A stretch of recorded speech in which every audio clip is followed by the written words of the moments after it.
নমস্কার, দুপুর 12টা খবর দিনভর নিয়ে আমি অতনু রয়েছি আপনার সঙ্গে। অপূর্ব বিশ্বাস আর্চিকরের ওই নির্যাতিতার ময়না তদন্তকারী সেই চিকিৎসক, তাকে ফের একবার ডেকে পাঠিয়েছেন তদন্তকারী সংস্থার আধিকারিকরা। কি জানতে চাইবেন তার থেকে? অত্যন্ত গুরুত্বপূর্ণ তার বক্তব্য, তার বয়ান ভীষণভাবে গুরুত্বপূর্ণ হয়ে উঠতে পারে এই কেসের ক্ষেত্রে। অর্পিতা প্রতিনিধি আমার সঙ্গে সরাসরি রয়েছেন। অর্পিতা, এর আগেও তাকে বেশ কয়েকবার ডেকে পাঠানো হচ্ছে, আজ ফের ডেকে পাঠানো হচ্ছে কেন? তার থেকে ঠিক মূলত কোন সূত্রগুলো জেনে এই যে যে জায়গাগুলোয় গ্যাপ রয়েছে, শূন্যস্থান পূরণ করার কাজ করতে চাইবেন তদন্তকারীরা?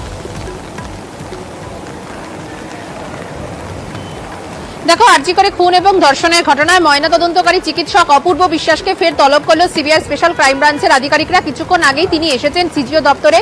তার বয়ান আজকে রেকর্ড করা হবে। এর আগে 3বার তাকে তলব করা হয় এবং আজকে নিয়ে মোট 4র্থবার তাকে তলব করা হচ্ছে।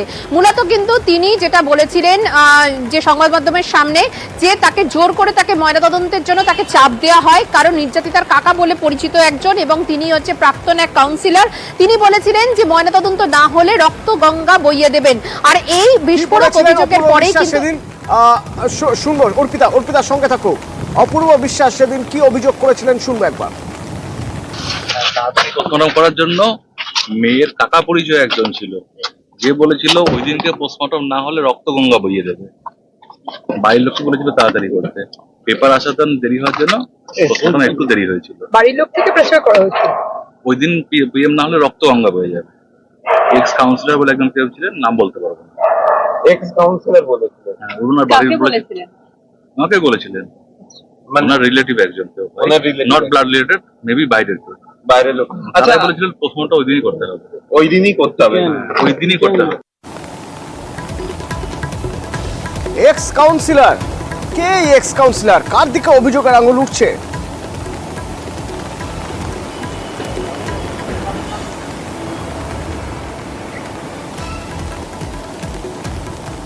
পোস্টমর্টম যখন হয়েছে, যখন হচ্ছিল, মানে পোস্টমর্টমে যখন বডি নিয়ে যাচ্ছিল বা ফাইনাল হয়েছিল, এটা তো আমাদের টেলিফোনে শোনা, কারণ আমরা তখন রাস্তায় ছিলাম, অন দা ওয়ে ছিলাম।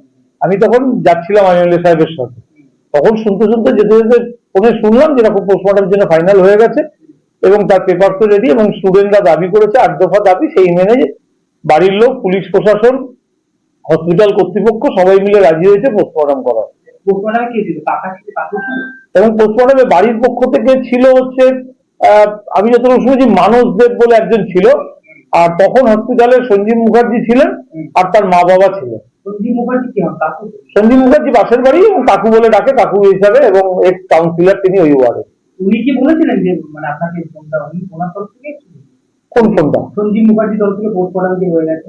না, হয়ে যায় বলেনি, ওই বলেছে 8 দফা দাবি মেনে পোস্টমর্টম, স্টুডেন্টদের 8 দফা দাবি মেনে পোস্টমর্টম ফাইনাল হয়েছে এবং সেটা পোস্টমর্টম বডি যায়। উনি কি মানে এর আগে সিপিএম এর কোনো নেতা বা কাউন্সিলর ছিলেন? হ্যাঁ, উনি 2008 থেকে 13 সিপিএম এর কাউন্সিলর ছিলেন। না, তিনি তো মানছেন না, বরং তিনি অভিযোগ করছেন আর এক এক্স কাউন্সিলরের দিকে। শুনুন তার কি বক্তব্য। মানে এর আগেও হয়েছিল যে বডি আমি ডাইরেক্ট হাসপাতাল থেকে নিয়ে এসে পুড়িয়ে দিয়েছি, ওর বাড়িতে আসেনি, বাবা মা জানে না। আমি ওর বাবা মার সাথেই ছিলাম, বাবা মার গাড়িতেই এসেছি, শ্মশানে বাবা মার গাড়িতেই গেছি। মেয়েকে কাকু বলে ডাকছিল, এটা একদম ঠিক কথা। আর আমি বাবা মার সাথে প্রথম থেকে শেষ অব্দি ছিলাম, এটাও ঠিক কথা। আমি যে উনাকে বলবো উনি যে সেই ব্যক্তি, উনি যে ময়না তদন্ত করবেন বা করবেন না সেটা আমি জানি না। আমি কি করে ওনাকে চিনবো? তার থেকে বড় কথা, আমি কি পলিসি মেকার নাকি যে আজকেই রাতে করতে হবে? উনাকে ধমকি দিলে কি বলে ময়না তদন্তটা আজকেই হয়ে যাবে, তার জন্য সেই স্পেশাল পুলিশ পারমিশন সেটাও হয়ে যাবে। আমি তীব্র প্রতিবাদ করছি, উনি কোথাও ভুল করছেন।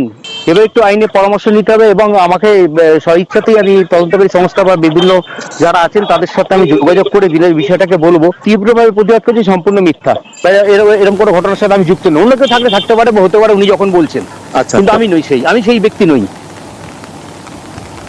অর্পিতা, এই অভিযোগ আমরা শুনেছি রবিবার। এই অভিযোগের অপূর্ব বিশ্বাস, ডক্টর অপূর্ব বিশ্বাসের অভিযোগের পাল্টা বেশ কয়েকটা পাল্টা অভিযোগ আমরা শুনলাম, কিন্তু ডক্টর অপূর্ব বিশ্বাসের এই যে বক্তব্য বা এই যে অ্যালিগেশন, এ তো ভয়ানক, এ তো মারাত্মক।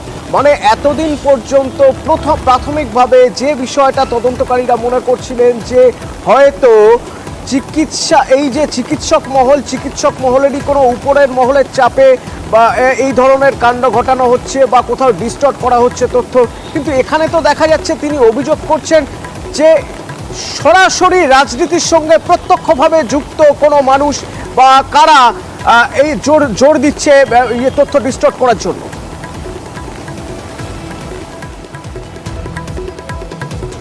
একেবারে তাই। দেখো, অপূর্ব বিশ্বাসের যে চাঞ্চল্যকর বয়ান, সেখানে কিন্তু স্পষ্ট যে কোনো রাজনৈতিক ব্যক্তিত্ব তার উপরে চাপ সৃষ্টি করেছিলেন এবং সেই কারণেই তিনি তড়িঘড়ি করে সন্ধেবেলা তিনি ময়নাতদন্ত করতে বাধ্য হয়েছিলেন এবং তাদের 3 জনের সদস্যের মধ্যে অপূর্ব বিশ্বাস তিনি কিন্তু তাদের মধ্যে একজন এবং যার ভূমিকা অত্যন্ত গুরুত্বপূর্ণ বলে মনে করছে সিবিআই।